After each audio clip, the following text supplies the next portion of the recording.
For today's video ay gagawa tayo ng logo gamit ang ating mobile phone. Tara, samahan nyo ko gamit ang application ni Canva. Let's go! When this began, I had nothing to say, and I get lost in the nothingness inside of me. Una natin gagawin mga idol is open natin ang ating Canva. Kung wala pa kayong Canva, pwede nyo siyang i-download sa Play Store ng libre. Click natin ang logo. Yun mga idol, bali titingin tayo ng magandang logo rito.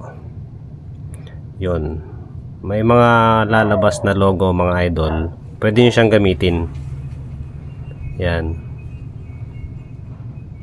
marami dyan. Yung Pro, may bayad dyan mga idol. Pwede natin gamitin yung mga nandito, pero papalitan natin ng design para mapasa atin. Kasi pag hindi natin pinalitan, hindi pa sa atin yan mga idol. Bali, kukuha tayo ng logo rito para mapadali ang ating gagawin. Yan mga idol. Apps. Eto na lang siguro. Yun mga idol. Paano ba tayo pipili? Ang dami kasi. Magaganda. Yan. Eto na lang mga idol. Yan. Click nyo lang siya. Then lalabas na siya dyan. Bali, pwede nyong gamitin to idol sa Facebook profile at saka TikTok, YouTube. Yan, pwede rin pang negosyo mga idol. Papalitan lang natin yan design, lagyan natin ng pangalan, palitan natin ang pangalan mga idol. Pangalan ko Tolits. Yon mga idol. Yan, naging Tolits na siya. Tapos yung isa naman, click natin, palitan natin ng, pwede rin natin siyang burahin. Tanggalin na natin. Yon. Tapos meron pa siyang yung anino. Tanggalin natin yan mga idol para Tolits lang siya. Ito, palitan din natin ng Tolits para pareho. Yan mga idol. Tapos ibalik natin yung kinuha natin sa taas. Yan mga idol. Tansyahin na lang natin. Yan. Okay, tapos pwede natin siyang dagdagan mga idol. Punta tayo sa elements sa baba. Yun. Tapos lagyan natin ng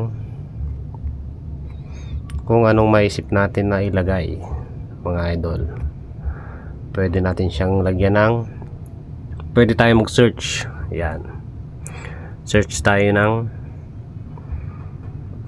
funny. Yan, funny face mga idol.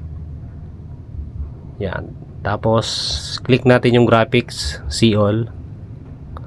Yan mga idol, tingin tayo dyan. Basta yung hindi naka-pro mga idol, kasi yung pro dyan may bayad dyan.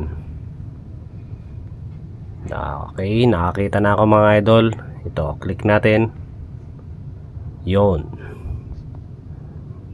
Yan. Pwede nyo ring lagay yung picture nyo dyan mga idol. Nakaharang siya. Ang gagawin natin is click natin mga idol, tapos hanapin natin yung position. Yun mga idol, nasa baba. Click natin, tapos pindutin natin ang back. Yan, wala pa rin, pindutin uli natin mga idol. Wala pa rin, pindutin uli. Yan, hanggang sa lumitaw yung pinakauna. Palitin natin to mga idol. Yan, ibabaw natin ng konti mga idol. Forward na natin pag gusto nating i-adjust, forward natin. Yan. Yan, medyo okay yan mga idol. Yan. Tapos back. Yan idol. Ganyan lang kasimple gumawa ng logo mga idol. O, pwede na natin siyang i-download. Didirekta na sa ating gallery yan mga idol. Click natin yung arrow na nasa taas. Yun. O, yan. Nagda-download na siya mga idol. Maraming salamat at mabuhay tayong lahat mga idol. Thank you.